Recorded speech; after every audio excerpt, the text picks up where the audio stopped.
Doctor हबीब बाबू,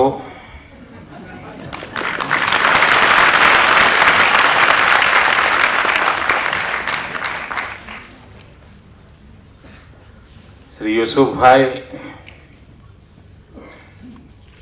धाराशास्त्री श्रीमान सैयद जी, श्री दाऊद भाई, समाजना सौ आगेवानो અને વિદ્યાર્થી મિત્રો, અહીંયા મેં 3-4 વાર સાંભળ્યું કે અમારા નાનકડા કાર્યક્રમમાં મુખ્યમંત્રી આવ્યા, અમારા નાનકડા કાર્યક્રમમાં મુખ્યમંત્રી આવ્યા. હકીકત એ છે આ કાર્યક્રમ નાનકડો છે જ નહીં.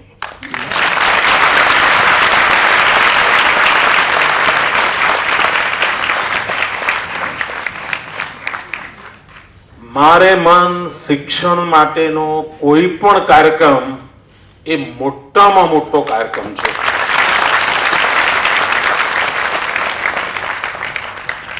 અને આ હું શબ્દોમાં કહું છું એવું નહીં. સામાન્ય રીતે જૂન મહિનામાં આપણે ત્યાં 40, 42, 45 ડિગ્રી તાપમાન હોય છે. અહીં બેઠેલાને પણ એમ થાય ચાલો ત્યારે ઉનાળામાં આબુ જઈ આવીએ. સેજ વધારે પહોંચ હોય તો એમ થાય ચાલો શિમલા જઈ આવીએ. એનાથી વધારે પહોંચ હોય તો એમ થાય ચાલો ત્યારે સ્વિટ્ઝરલેન્ડ જઈ આવીએ. પણ ઉનાળાની કાળ જાળ ગરમીમાં દરેકને એમ થાય હાશ ક્યાંક જઈ આવીએ.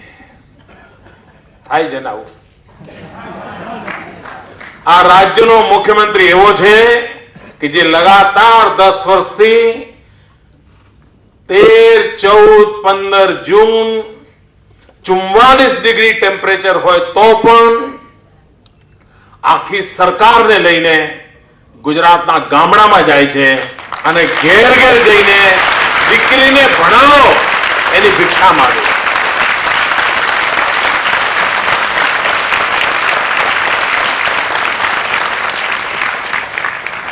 કારણ મારે મન શિક્ષણ બધી સમસ્યાઓનું સમાધાન છે.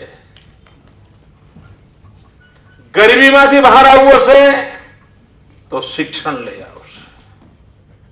અંધશ્રદ્ધામાંથી બહાર આવવું હશે તો શિક્ષણ લઈ આવશે. વિકાસ કરવો હશે તો શિક્ષણ કામ આવશે. હમણાં આપણા સેક્રેટરી ભાઈ અજમેરીએ અને રાવલબેનના માર્ગદર્શનમાં એમણે પીએચડી કર્યું છે. એમણે સમાજનો આખો ઇતિહાસ કહ્યો અને ખૂબ ગૌરવ સાથે કહ્યું કે અમે રાજપૂતી ખૂન છીએ. આ નાની વાત નથી મિત્રો.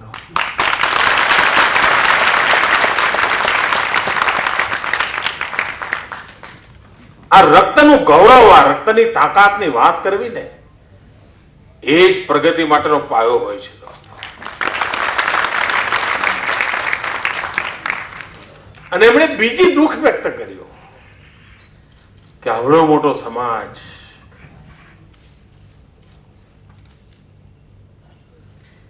સમાજના વિકાસ માટે મથામણ કરનારો સમાજ અને માત્ર એક જ ડોક્ટર છે. મિત્રો હું 25 વર્ષ પહેલા આવ્યો હોત ને તો 500 હોત.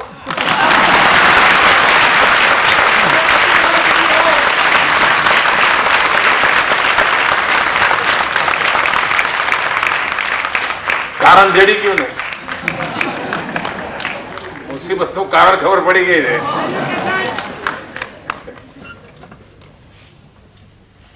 મિત્રો આપ વિચાર કરો, અહીંયા જે વડીલો બેઠા છે અને મોટા ભાગના ઉત્તર ગુજરાત સાથે જોડાયેલા છે, મને ખબર છે કે એમને બધાને વિચારવાની પદ્ધતિ શું હોય. આપણે ત્યાં આપણે નાના હતા ત્યારે પાટીદાર સમાજને આપણે જોયેલો છે. આપણે ત્યાં પાટીદાર સમાજ માટે અનેક પ્રકારની કહેવતો ચાલતી હતી, બધાને ખબર છે. એટલું જ નહીં, એ વખતે જે રમૂજ માટેની ચોપડીઓ આવતી હતી ને, કાર્ટૂન આવતા, તો બકરો બનાવ્યો હોય ને એના ઉપર ટોપી પહેરાવી હોય, ખબર છે? જે વડીલો છે એમને ખબર હશે. અને બધા પાત્રો પણ એવા. આવું એક મજાક કરવામાં આવતી, મજાક આ સમાજની. પરંતુ એ સમાજના આગેવાનોએ 50-60 વર્ષ પહેલા બીડું ઉઠાવ્યું. બાકી બધું બાજુમાં. બાળકોને ભણાવો, સંસ્થાઓ શરૂ કરી, વ્યવસ્થાઓ કરી, સ્કોલરશીપો આપી, લોકો પોતાના ઘરોમાં રાખવા લાગ્યા, દીકરીઓને, દીકરાઓને. અને આજે જુઓ સાહેબ, સૌથી શિક્ષિત સમાજ, સૌથી સુખી સમાજ, દુનિયા આખામાં પથરાયેલો સમાજ એ સમાજ બની ગયો, આપણી નજર સામે થઈ ગયો. નહીં તો એક સમય હતો આ વડીલો બેઠા, એમને ખબર છે, કોઈ ગામમાં મજાક કરે બધા લોકો. પરંતુ શિક્ષણ એવું એમણે પકડ્યું, આખો સમાજ બદલાઈ ગયો મિત્રો. અને જે નવજવાન પેઢી બેઠી છે, હું આપને વિશ્વાસ આપું છું કે આપના સમાજના સાચા આગેવાનો આપણે શોધ્યા છે અને સાચી દિશા પકડી છે. આપ જોજો, 15 વર્ષમાં તમને આમ જાહો જલાલી ના દેખાય. મને કહેજો, કોઈ સરકારની જરૂર નહીં પડે, તમે લખી રાખજો, કોઈ સરકારની જરૂર નહીં પડે. અને આપણને એવા સમાજની રચનાની જરૂર છે કે જ્યાં સરકાર આશ્રિત ન રહેવું પડે. ભાઈ, શેના માટે? આવી વિકાસની વ્યવસ્થા ઉભી કરવી પડે, અને એ થશે શિક્ષણ દ્વારા. અને મને કઈ આવા માટે આગ્રહ વાગ્રહ નથી કરવો પડ્યો. અમારા અબુ બાબુ ફોન કરેલો આવી ગયો, કારણ મને ખબર હતી તમે એક એવું ઉત્તમ કામ કરી રહ્યા છો. હવે મિત્રો, હું આખી દુનિયામાં ફરીને એમ કહું કે મારું ગુજરાત બહુ આગળ નીકળી ગયું છે, મારા ગુજરાતમાં ખૂબ વિકાસ થયો છે, મારું ગુજરાત આમ છે, મારું ગુજરાત તેમ છે. પણ મારો અજમેરી સમાજ ના હોય તો,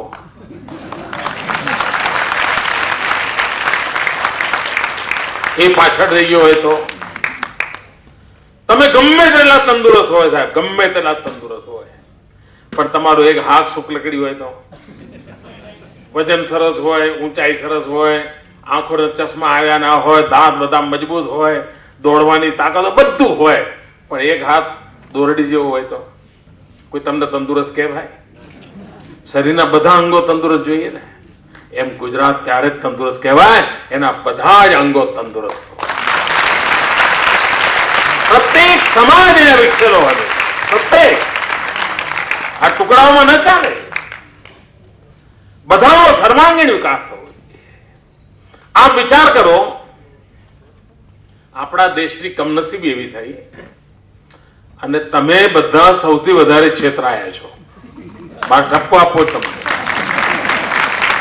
તમે લોકો સૌથી વધારે છેતરાણા છો. અને હજુ મને ખબર નથી ક્યાં સુધી તમે છેતરાતા રહેશો.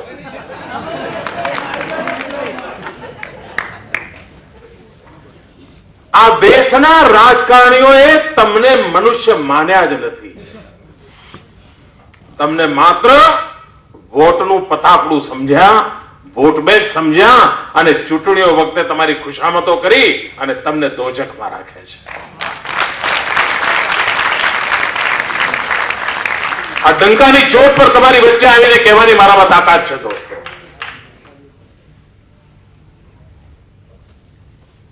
દિવસમાં 100 વાર મુસ્લિમ સમાજ, લઘુમતી સમાજ ભાષણો કર્યા હશે. મેં 10 વર્ષમાં એક પણ વાર નથી કર્યું. પણ મેં કહ્યું છે કે મારે 100% બાળકોને શિક્ષિત કરવા છે. આ 100% એટલે કોણ આવે એમાં ભાઈ? હમણાં અમે ગરીબ કલ્યાણ મેળો કર્યો અને ગરીબીની રેખા નીચે જીવતા તે 0 થી 16 સુધીના ક્રમવાળા અતિ ગરીબ જેના આખું સર્વે કરીને એના ક્રમાંક આપેલા છે અને એ ભારત સરકારે માન્ય કરેલા છે. 0 થી 16 સુધીના જે ગરીબીની રેખા નીચે જીવનારા લોકો છે અને જે ઘર વિહોણા છે એમને જમીનના પ્લોટ આપવા એવો મેં નિર્ણય કર્યો. બહુમતી લઘુમતીનું કોઈ ભાષણ નથી કર્યું. આ સમાજ કે પેલો સમાજ ભાષણ નથી કર્યું. સીધી લીટી દોરી કે 0 થી 16 વાળાને બધાને આપી દો અને આપી દીધા. જમીનના પ્લોટ આપી દીધા. સર્વાંગીણ વિકાસ તો જ થશે. સમાજને ટુકડાઓમાં વહેંચીને વેરણ છેરણ કરીને જે લોકોએ વિકાસની વાતો કરી છે એનું પરિણામ છે કે 200 વર્ષનો આવો ઉજ્જવળ ઇતિહાસ હોવા છતાં માણ તમારી પાસે એક ડોક્ટર છે દોસ્તો. આની પીડા છે મને અને પીડામાંથી બહાર લાવવા માટે સર્વાંગીણ વિકાસનો રસ્તો અપનાવ્યો છે. એ માર્ગ અપનાવ્યો છે અને જે લોકોએ આ વોટ બેંકની રાજનીતિના મોટા અડ્ડા ઉભા કર્યા છે ત્યાં દશા શું છે મિત્રો? તમને આશ્ચર્ય થશે. બંગાળ ત્યાં લઘુમતી જનસંખ્યા લગભગ 24 થી 25% છે. આપણે ત્યાં તો 9% જ છે. 24 થી 25%. અને સરકારમાં કેટલા એમાંથી? કુલના ટોટલના માત્ર 2%. અને બધા કહેવાય કેવા? કોઈ એમ એ સરકારો કોમવાદી સરકાર નથી કહેતું, બિન સાંપ્રદાયિક સરકારો કહે છે. આ બિન સાંપ્રદાયિક સરકારોના પ્રસાદ તમને આપું છું. આ પાપ એમના બતાવું છું. અને જે રાજ્યની સરકારને કેટલી જૂઠાણા ફેલાવવામાં આવે છે એ રાજ્યની અંદર 9% જનસંખ્યા હોવા છતાં 6% જેટલા સરકારમાં નોકરી કરનારા લોકો. અને આંકડા મારા નથી, સચ્ચર કમિટી. આ સચ્ચર કમિટી મેં નહોતી બનાવી, આ દિલ્હી બનાવી. અને બનાવી હતી શેના માટે? લઘુમતીઓને અને મુસ્લિમ કોમ્યુનિટીના આર્થિક વિકાસ, શૈક્ષણિક વિકાસની અભ્યાસ કરવા માટે. એના આંકડા છે. એનાથી આપ અંદાજ કરી શકો છો કે વિકાસનો સાચો માર્ગ કયો છે ભાઈ. ટુકડાઓમાં વહેંચવાના લોકો. તમે પહેલા દિવસથી મારા મોઢે કઈ વાત સાંભળી હશે. પહેલા સાંભળતા હતા 5 કરોડ ગુજરાતીઓ, પછી સાંભળતા હતા 5.5 કરોડ ગુજરાતીઓ અને હવે સાંભળો છો 6 કરોડ ગુજરાતીઓ. આજ હોય છે ને, એક પણ વખત મારા મોંમાંથી બીજો શબ્દ નીકળે છે કેમ આ ના હોઈ શકે ભાઈ? પણ ના, તમે સામે મળો આનું નામ દઈને બોલાવો, ભાઈ આવો ભાઈ પધારો. એના બદલું એમ કહ્યું, વાહ સફેદ શર્ટ સરસ, કાળું પેન્ટ સરસ, ચશ્મા સરસ, હાથ સરસ, આ બધું બોલવાની જરૂર છે? આવો ભાઈ એમ કહું ના ચાલે, આવો ભાઈ એમ કહું ના ચાલે. પણ ના, બધું ટુકડામાં બધું વેરણ છેરણ કરીને જ કરવાનું. એક દિવસ તમારી દિલ્હીમાં મિટિંગ હતી, પછી આ બધું આપણા દેશમાં ફેશન છે ને, બિન સાંપ્રદાયિક ના બધું બોલો નહીં, તમે આમ ખરાબ લાગો એવું પછી ફેશન એમ કે આ બોલવું જ પડે એવું. એ ના કરો ત્યાં સુધી એમ કે જાણે અધૂરું રહી જાય. બોલો તો મેં પ્રધાનમંત્રીને પૂછ્યું, સાહેબ તમે આ લાલ કિલ્લા પરથી ભાષણ કરો છો, એમાં તમે આ જે બોલો છો દેશ, જો ભાષણ સાંભળતા હશો મિત્રો, તમે બરાબર કાળજીપૂર્વક ભાષણ સાંભળજો. ના હોય તો જૂનું તમે ઇન્ટરનેટ ખોલશો ને મળશે. બોલતા હોય છે હિન્દુ, મુસ્લિમ, શીખ, ઈસાઈ એવું બધું બોલે. મેં કહ્યું તમે આના બદલે એમ ના કહી છો કે મેરે પ્યારે દેશવાસીઓ? બોલો ભાઈ, અમે હવે સાચી બિન સાંપ્રદાયિક દસ એમાં છે. આટલું પણ મેરે પ્યારે દેશવાસીઓ ના ચાલે ભાઈ. પણ એમ નહીં પાલવે, કારણ સિક્કા મારવા છે. અને બધાને બરબાદ કર્યા છે. આ કરી કરીને બરબાદ કર્યા.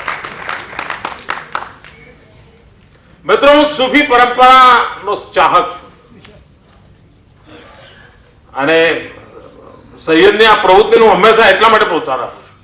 મારો આજે પણ મત છે મિત્રો કે કાશ્મીરની ધરતી પર જો સૂફી પરંપરા શક્તિશાળી હોત ને તો કાશ્મીરમાં આતંકવાદ જન્મ્યો ના હોત. સૂફી પરંપરાની અંદર કેટલી ઉદારતા પડેલી છે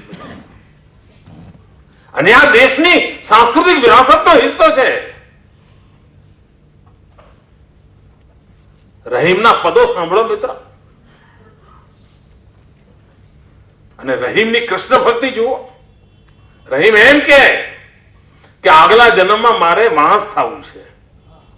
રહીમ એમ કે મારે આગલા જન્મમાં વાંસ થવું છે, કારણ એ વાંસમાંથી વાંસળી બને અને કૃષ્ણના હોઠ પર મને રહેવાનો અવસર મળે.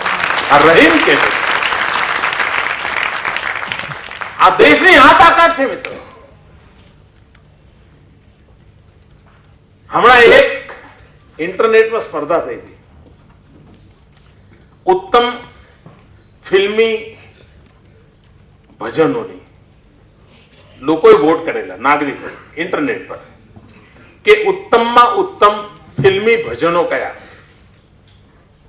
અને નાગરિકોએ જે મતદાન કરીને જે ફિલ્મી ભજનો પસંદ કર્યા છે એના બધા ભજનોના લેખકો મુસલમાન છે. બધા જ ભજનોના લેખક મુસલમાન છે. એનો કે આ દેશની આ તાકાત પડી છે ભાઈ. એ તાકાતને ઓળખીને એકત્ર કરવાની દિશામાં કેવી રીતે આગળ વધી શકીએ, એ જો કરીએ તો પરિવર્તન આવે. અને તેથી 21મી સદી હિન્દુસ્તાનની સદી છે.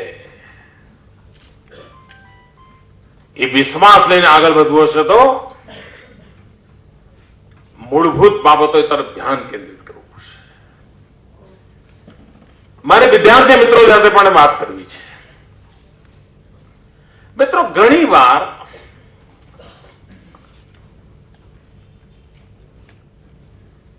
શિક્ષણની બાબતમાં દુવિધા હોય છે. એક પ્રસંગ છે દાદા ધર્માધિકારીજીનો. તમારામાંથી જે લોકો દાદા ધર્માધિકારીજીને જાણતા હશે, ગાંધી વિચાર અને ચિંતનના એક ઉત્તમ કડી હતા. આચાર્ય વિનોબાભાઈજીની સાથે અને ગાંધી વિચારને માટે સમર્પિત દાદા ધર્માધિકારીનું જીવન હતું. એમના લખાણ બહુ નાના, કોઈને પણ મજા આવે એવા નાના લખાણો હોય છે. એમણે એક પ્રસંગ લખ્યો છે, પ્રસંગ બહુ મજેદાર છે. હું માનું છું દરેક વિદ્યાર્થીને કામમાં આવે એવો પ્રસંગ છે. કોઈ જવાનીઓ એમને મળવા ગયો અને એને નોકરી શોધતો હતો. એ દાદા ધર્માધિકારી કોઈ ઓળખાણ લઈને કે મળ્યો હશે. તો દાદા ધર્માધિકારી આખો પ્રસંગ લખ્યો છે. પેલા કહ્યું કે મને નોકરીની જરૂર છે. તો દાદાએ પૂછ્યું, એમનો પરિચય પૂછ્યો, શું ભણ્યા છો, શું કરો છો, શું આવડે છે. એટલે એને કહ્યું, હું ગ્રેજ્યુએટ છું. અચ્છા, બોલે ગ્રેજ્યુએટ છો? અને એ વખતે ગ્રેજ્યુએટ એટલે ખાસું કહેવાતું. અત્યારે તો બધું, પણ એ વખતે આમ તેમણે કહ્યું, અચ્છા ગ્રેજ્યુએટ છો, તો આપને શું આવડે છે? એટલે પેલા વિદ્યાર્થી ફરી ગયો, હું ગ્રેજ્યુએટ છું. ના, એ તો તમારી ડિગ્રી છે, પણ આપને શું આવડે છે? અરે પણ હું ગ્રેજ્યુએટ છું. ના, એ બરાબર, પણ આપને શું આવડે છે? તો હું ગ્રેજ્યુએટ. અરે ભાઈ બરાબર છે, તારી પાસે ગ્રેજ્યુએટ છું, યુનિવર્સિટીનું સર્ટિફિકેટ છે, બધું સમજ્યો, પણ મને એ તો કે તારે આવડે છે શું? અરે સાહેબ, હું ગ્રેજ્યુએટ છું. એમનેથી રહેવાયું એટલે પૂછ્યું, ટાઈપ કરતા આવડે છે? ના, હું તો ગ્રેજ્યુએટ છું. રસોઈ બનાવતા આવડે છે? ના, હું તો ગ્રેજ્યુએટ છું. કાર ચલાવતા આવડે છે? ના, હું તો ગ્રેજ્યુએટ છું. નવજવાન મિત્રો, કૌશલ્ય વગર, હુન્નર વગર જીવન અપૂર્ણ હોય છે. આપને કોઈને કોઈ હુન્નર આવડવો જોઈએ,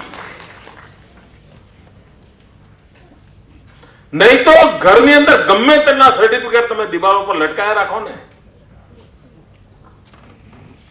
ફોટા પડાવવા કામ આવે મિત્રો. પણ હુન્નર હોય તો અને એની સાથે શિક્ષણ હોય તો ક્યારેય નીચા જોવાનો વારો નથી આવતો. અને તેથી વર્તમાનમાં આપણી આ સરકારે કૌશલ્ય ઉપર ધ્યાન કેન્દ્રિત કર્યું છે. 21મી સદી હિન્દુસ્તાનની કે 21મી સદી ચીનની, આની ચર્ચા ચાલે છે.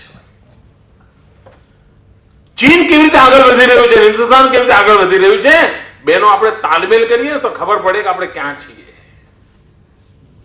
અને અહીં બેઠેલા દરેકની ઈચ્છા છે કે 21મી સદી હિન્દુસ્તાનની જ બનવી જોઈએ, દરેકની.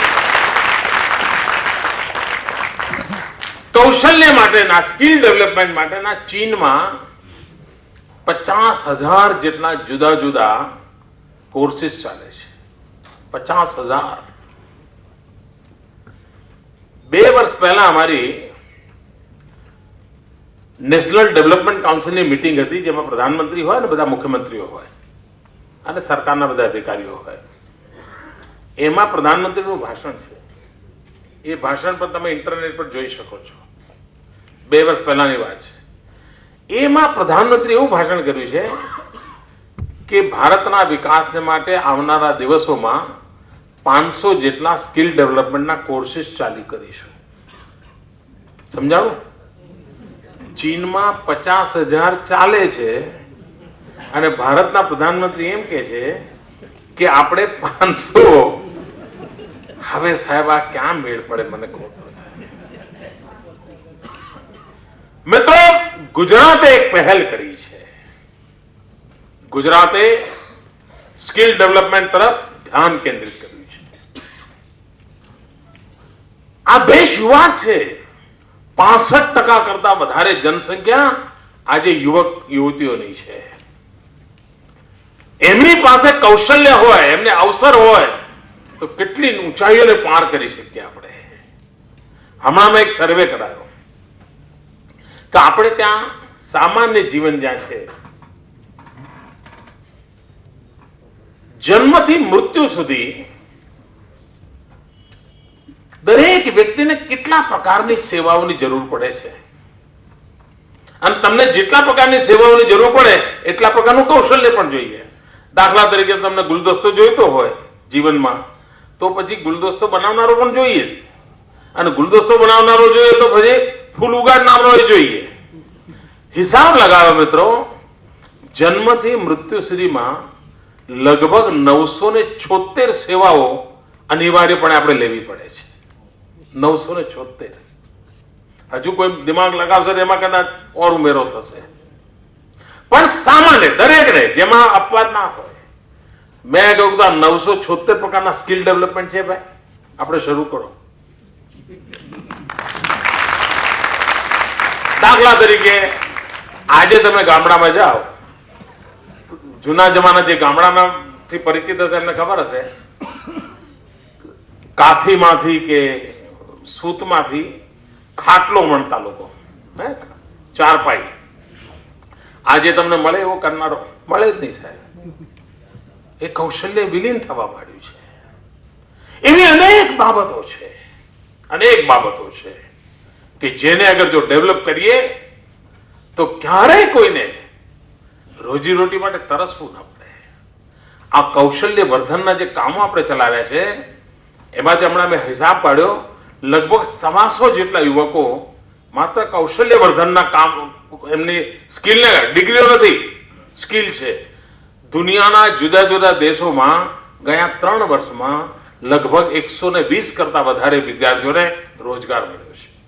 અને માત્ર ગલ્ફ કન્ટ્રીમાં નહીં, ઓસ્ટ્રેલિયા, યુએસએ, કેનેડા જેવા સમૃદ્ધ દેશોમાં. એનો અર્થ એ થયો કે એક નવો કામ એને ઉપાડવાની આવશ્યકતા છે. એ જ રીતે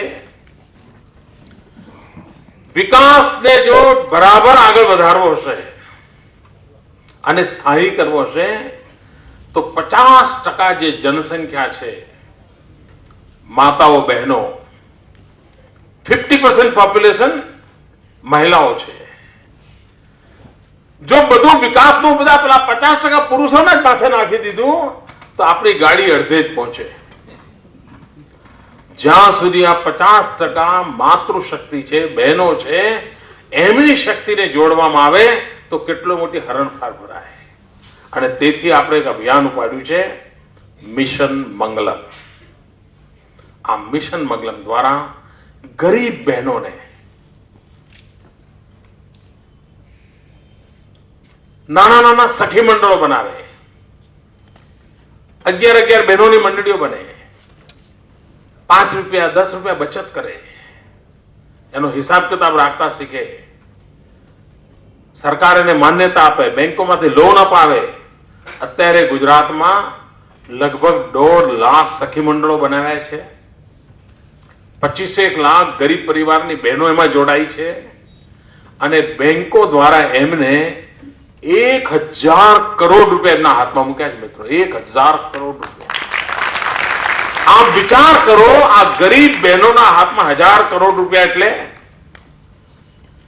ઘરમાં માંદગી હોય, છોકરાને ભણાવવું હોય, પહેલા વ્યાજખાવ લોકો પાસે પૈસા વ્યાજે લેવા પડતા હતા. આજે એમને વ્યાજે લેવા નથી પડતા. કોઈ ભેંસ લાવે છે, દૂધ વેચે છે, ઘર ચલાવે છે. કોઈ સીવાનો સંચો લાવે છે, સીવણ કામ કરે છે, ઘર ચલાવે છે. અને મારી નેમ છે, આગામી 2 વર્ષમાં આજે ગરીબ બહેનોના હાથમાં 1000 કરોડ રૂપિયા છે, એ આંકડો 5000 કરોડે પહોંચાડવો છે. આપ વિચાર કરો, આર્થિક વિકાસ ની અંદર મારે માતાઓ બહેનોને સક્રિય ભાગીદાર બનાવી છે. અને જો ગુજરાતની 50% આ શક્તિ 60 અર્થમાં વિકાસનો હિસ્સેદાર બને તો ગુજરાતની વિકાસ યાત્રા કેટલી તેજ આગળ વધે મિત્રો. અને તો જ સર્વાંગીણ વિકાસ થાય, તો જ સમાવેશક વિકાસ થાય, સર્વસ્પર્શી વિકાસ થાય. એક સમય હતો મિત્રો, આ કચ્છ આપણું માઇનસ ગ્રોથ હતો, નીચે જ જતું જાય, નીચે જ જતું જાય. અને ભૂકંપ પછી આજે હિન્દુસ્તાનના સૌથી ઝડપી વિકાસ પામનાર જિલ્લામાં એ પહેલા નંબરે પહોંચી ગયું. ભરૂચ જિલ્લો અને મજા એવી છે કે ગુજરાતમાં 2 જિલ્લા જેમાં સૌથી વધારે મુસ્લિમ પોપ્યુલેશન છે, એ કચ્છ અને ભરૂચ. અને બંને જિલ્લા આજે ઔદ્યોગિક વિકાસમાં નંબર 1 પર છે. પણ આવું સારું લખે નહીં, એની તને નજર જ ના જાય. પણ નજર કરો તો ખબર પડે મિત્રો કે વિકાસ કેવો થતો હોય છે. અને એક વાત નિશ્ચય મિત્રો, મને એકવાર કોઈએ સેક્યુલરિઝમની વ્યાખ્યા પૂછેલી. આપણા દેશમાં એ બોલો નહીં, તમે આમ જામો જ નહીં સાહેબ. એવી દુનિયા છે કે એના વિશે તમારે કંઈક કહેવું જ પડે.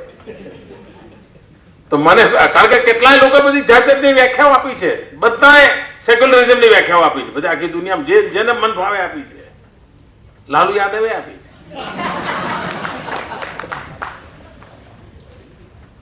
મિત્રો, મારી સેક્યુલરિઝમની સીધી સાદી વ્યાખ્યા છે, ઇન્ડિયા ફર્સ્ટ. બસ બધું એમ આવી. ઇન્ડિયા ફર્સ્ટ, હિન્દુસ્તાન પ્રાથમિક, બસ પહેલી હરોળમાં. આનાથી મોટો કોઈ સેક્યુલરિઝમ જ ના હોય દોસ્તો. અને હિન્દુસ્તાન સુખી હોય એટલે આપણે બધા સુખી હોઈએ. હિન્દુસ્તાન શિક્ષિત હોય આપણે બધા શિક્ષિત હોઈએ. હિન્દુસ્તાનમાંથી ગરીબી જાય એટલે આપણી ગરીબી જાય જ. આ જ રસ્તો છે મિત્રો. અને એ રસ્તો આપણે અપનાવ્યો છે. એ રસ્તાને આપણે આગળ ધપાવીએ. જે વિદ્યાર્થી મિત્રોને આજે ઇનામ પ્રાપ્ત થઈ રહ્યું છે અથવા એમને રેકગ્નાઇઝ કરી રહ્યા છે, એમને હું અભિનંદન આપું છું. પરંતુ જેમને અવસર નથી મળ્યો એમને એમાંથી પ્રેરણા લેવા માટે આગ્રહ કરું છું.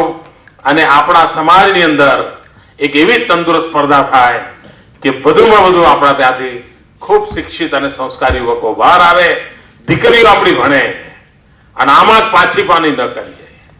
દીકરીઓને ભણાવીએ, સંતાનોને ભણાવીએ. આર્થિક મુશ્કેલી હોય તો પણ, નહીં તો ઘણી વાર શું થાય, હવે ચલો પંક્ચર કરવા, સાયકલના પંક્ચર કરવાની દુકાન ખોલી આપીએ એટલે આ નથી કરવાનું હતું, બહુ થઈ ગયું, બહુ સાયકલના પંક્ચરો કર્યા. પીડા થાય છે મને મિત્રો, પીડા થાય છે. સાયકલના પંક્ચરો કરી જિંદગી પૂરી નથી કરવાની. સમાજ જીવન અંદર જે પંક્ચરો છે ને એ સાંધીને સમાજને દોડતો કરવો છે મિત્રો. અને એના માટેની ચિંતા કરી અને એ ચિંતા કરવા માટે આપણે આગળ આવીએ અને શિક્ષણના સહારે આગળ વધીએ. એ જ અપેક્ષા. ફરી એકવાર આપની વચ્ચે આવવાનો અવસર મળ્યો. મારે મને આ ખૂબ મોટો કાર્યક્રમ છે અને આપણે બધા સાથે મળીને સૌની મુશ્કેલીઓ દૂર કરીને, અને આપણો તો મંત્ર જ છે સૌનો સાથ સૌનો વિકાસ, અને એમાં આગળ જોયું કે સૌનો સાથ સૌનો વિકાસ સૌનો લાભ. ધન્યવાદ.